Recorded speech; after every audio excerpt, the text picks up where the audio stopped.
pan. Escuchamos la proclamación del Santo Evangelio. Aleluya.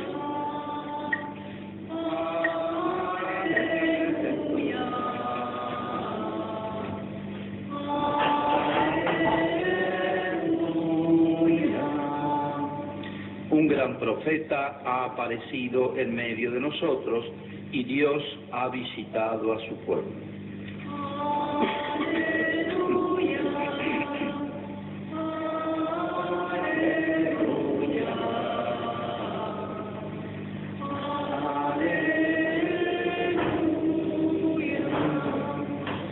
El Señor esté con ustedes.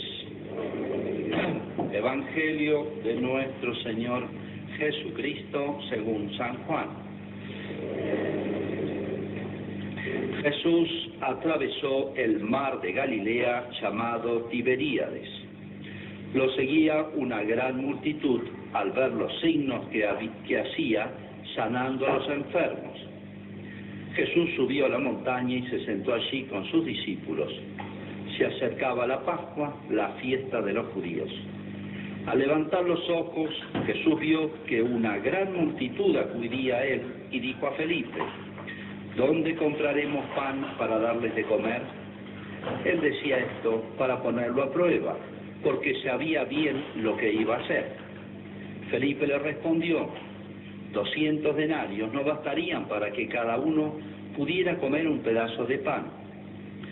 Uno de sus discípulos, Andrés, el hermano de Simón Pedro, le dijo: aquí hay un niño que tiene 5 panes de cebada y 2 pescados. ¿Pero qué es esto para tanta gente? Jesús le respondió: háganlo sentar. Había mucho pasto en ese lugar. Todos se sentaron y eran unos 5.000 hombres. Jesús tomó los panes, dio gracias y los distribuyó a los que estaban sentados. Lo mismo hizo con los pescados, dándoles todo lo que quisieran. Cuando todos quedaron satisfechos, Jesús dijo a sus discípulos: recojan los pedazos que sobran para que no se pierda nada. Los recogieron y llenaron 12 canastas con los pedazos que sobraron de los 5 panes de cebada. Al ver el signo que Jesús acababa de hacer, la gente decía: este es verdaderamente el profeta que debía venir al mundo. Jesús, sabiendo que querían apoderarse de él para hacerlo rey, se retiró otra vez solo a la montaña. Es palabra del Señor.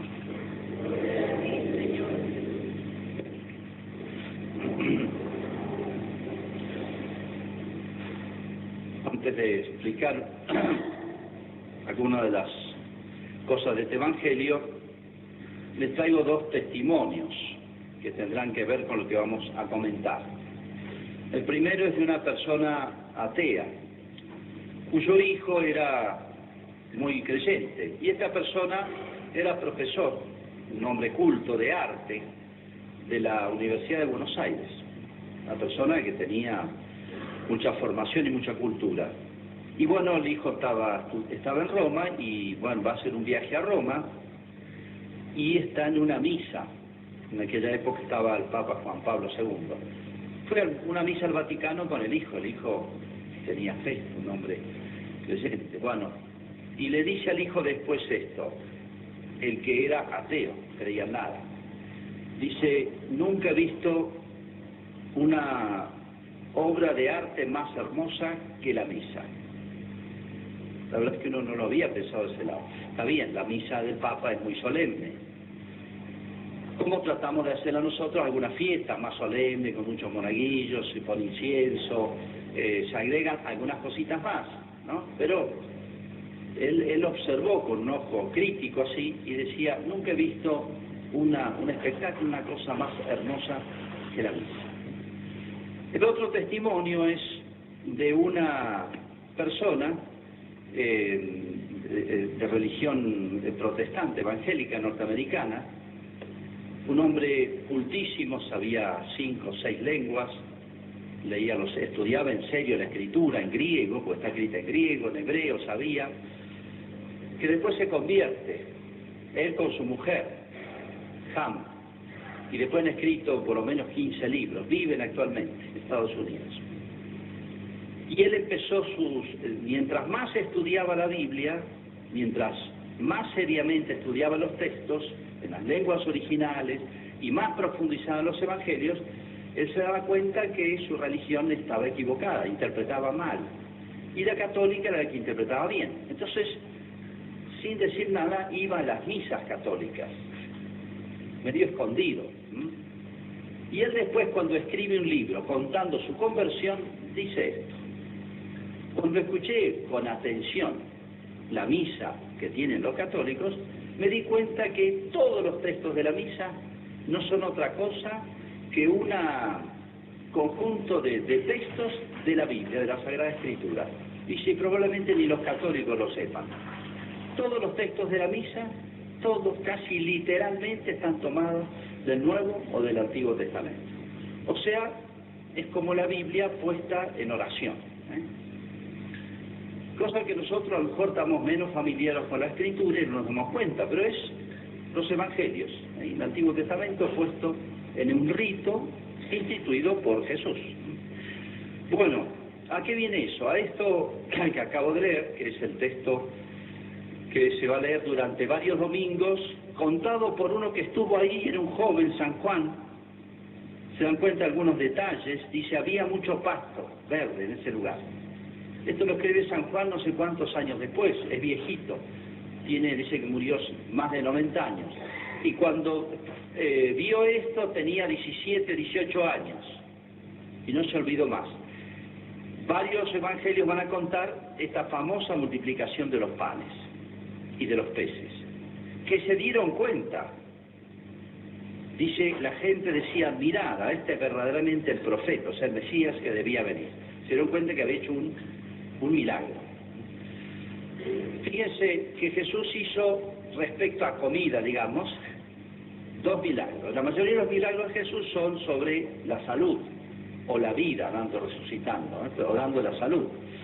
Hizo algunos otros sobre la naturaleza, como calmar las olas, o caminar sobre el agua.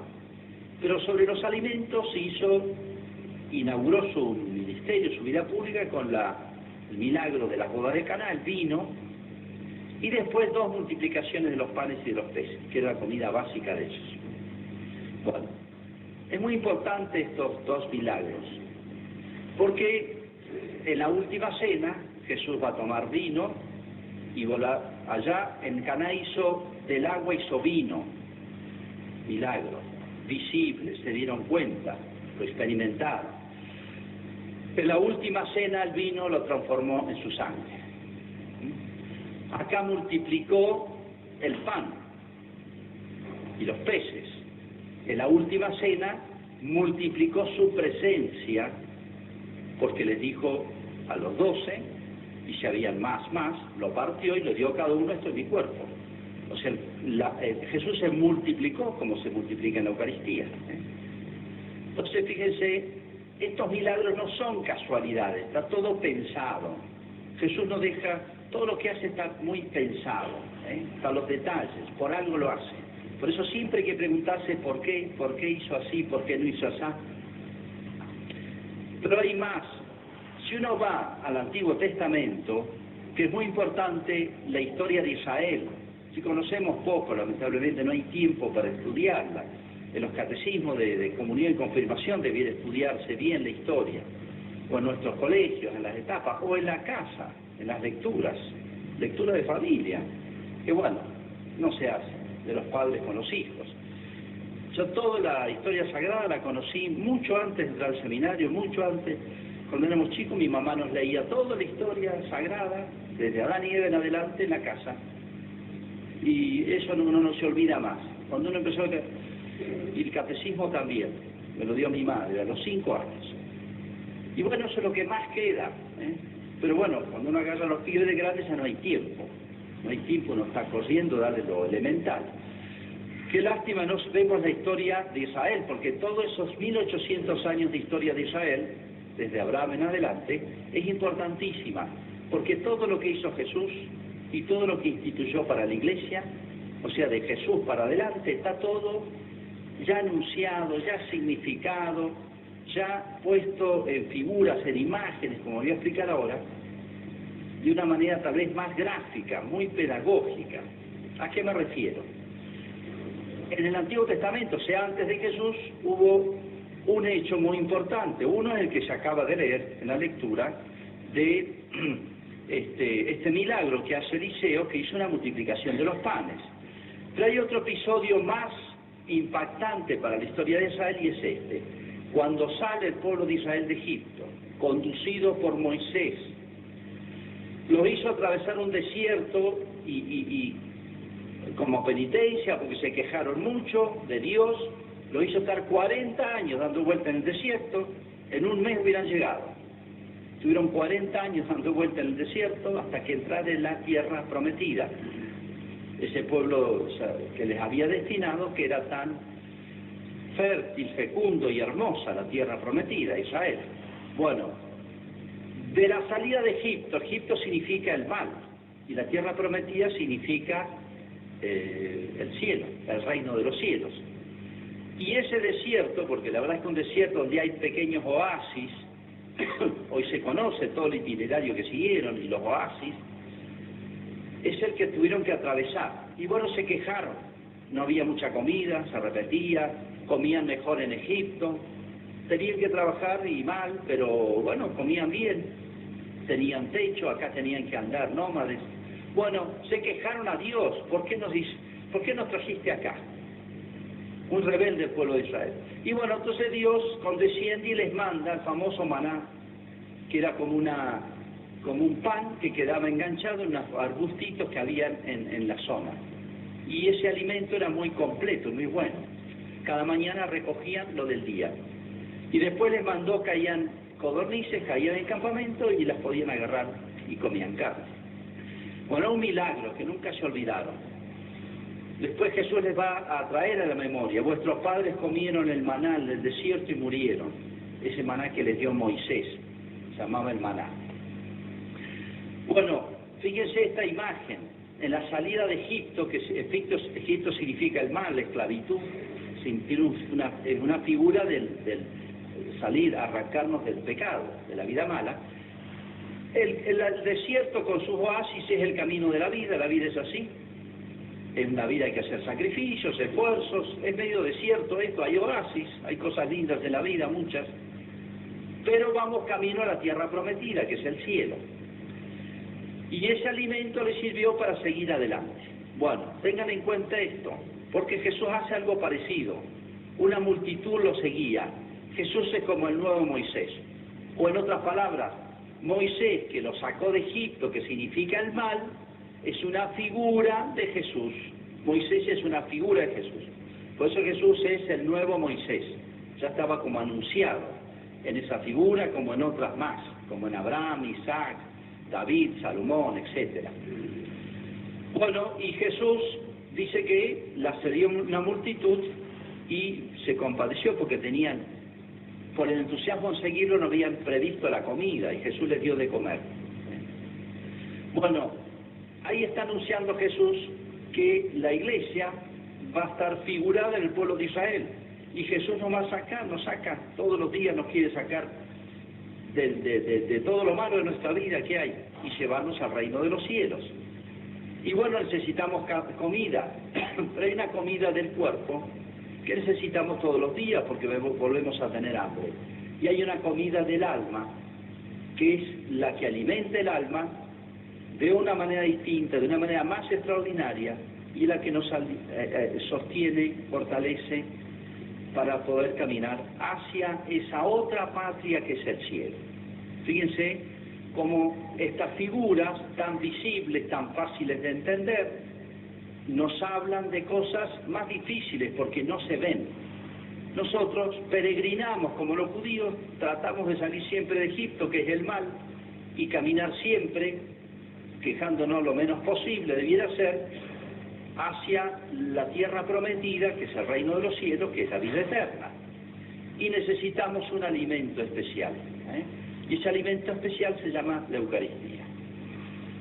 Por eso Jesús hizo ese milagro, empezó su vida pública con ese milagro, que todos advirtieron, y todos experimentaron ese vino de las bodas de Caná, 600 litros de vino. Y ahora 2 multiplicaciones de los panes. Esto lo recordaron mucho los judíos y los admiró. Acá dice que la gente admirada, este es verdaderamente el profeta, o sea, el Mesías que debía venir al mundo, y lo querían hacer rey. Y esta gente dejó todo por seguir a Jesús. Bueno, o sea, les ha admirado este milagro, como les ha admirado antes el de las bodas de Caná, el del vino, y todos los milagros de Jesús. ¿Por qué hizo esos milagros Jesús? Para que después, en la última cena, cuando instituyera la Eucaristía y dijera al tomar el pan, esto es mi cuerpo, y tomar el vino, esto es mi sangre, los apóstoles y ellos y toda la iglesia y nosotros creyéramos que aunque no vemos, al haberlos visto hacer cosas extraordinarias,